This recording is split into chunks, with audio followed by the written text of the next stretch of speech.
Shalom, everybody. This is Rabbi Dr. Stuart Darriman from Interfaithfulness, where we're building bridges, where history builds walls. I want to ask you a question.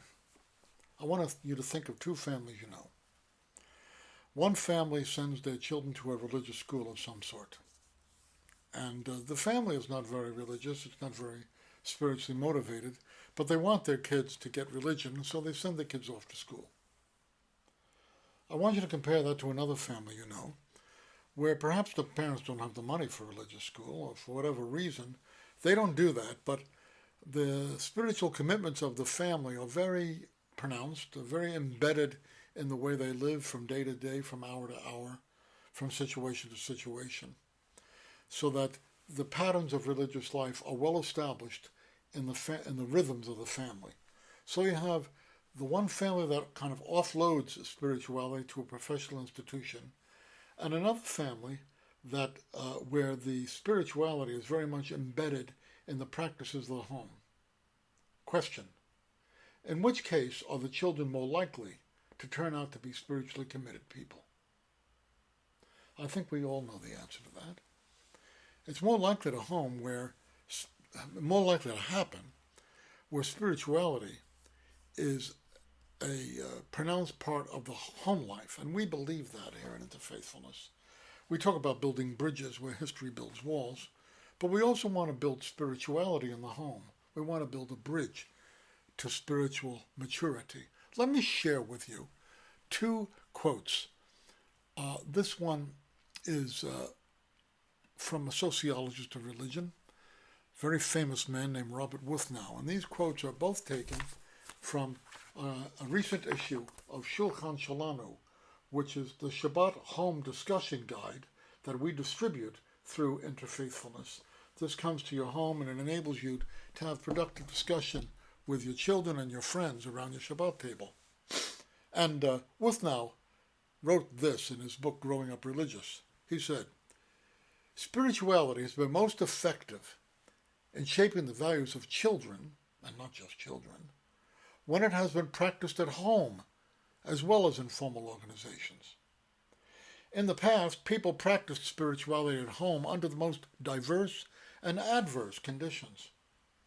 The lesson from this history should be that spirituality is likely to survive as a feature of American childhood if parents and grandparents are committed to its importance, and embedded in that is that they're committed to its importance in how they live with their children, how it happens at home.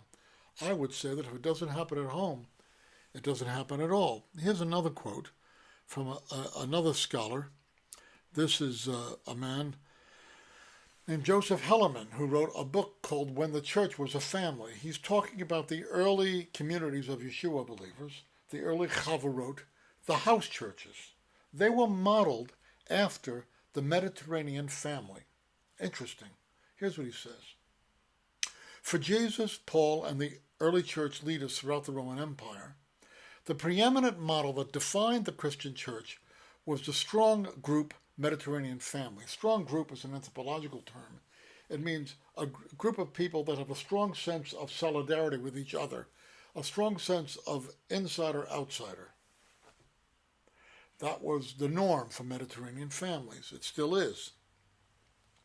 In such a context, God was the father of the community.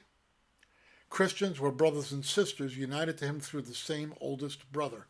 See, in the Mediterranean family, the strongest bond you had ultimately was not so much with your father or with your mother, but with the oldest brother from the same father. That's very interesting. But Hellerman has researched this, and it's fascinating. In the book of Job, when all of Job's 7 sons and 3 daughters are all gathered together and the roof caves in because of a tornado, where are they all gathered? They are all gathered at their oldest brother's house. Very interesting. So God is the father of the community. Christians were brothers and sisters united to him through the same oldest brother. So we see that from the very beginning amongst Yeshua believers, the nature of the community, of the discipling community, it was a surrogate family. I'm devoting the rest of my life to helping to develop communities surrogate family communities. These sometimes they call them house churches, but I want to develop a kind of a Jewish version of that, based on the Chavarah model, which is a surrogate family where we're brothers and sisters to each other, where spirituality is developed across the table, where we have a face-to-face, eye-to-eye, life-to-life relationship with each other. That's one of the things we believe in interfaithfulness. As much as we appreciate other kinds of institutions, and as much as we recognize the good purposes they serve, this kind of spirituality, this kind of discipleship of the home, is an ingredient without which not much happens. If you want to know more about it, I invite you to subscribe to Shulchan Shalanu. Here it is. It comes out once a week, and I'll put at the underneath this video, I'll give you a way to get connected.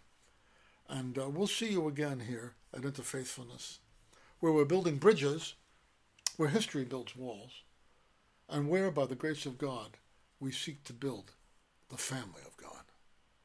Shalom for now.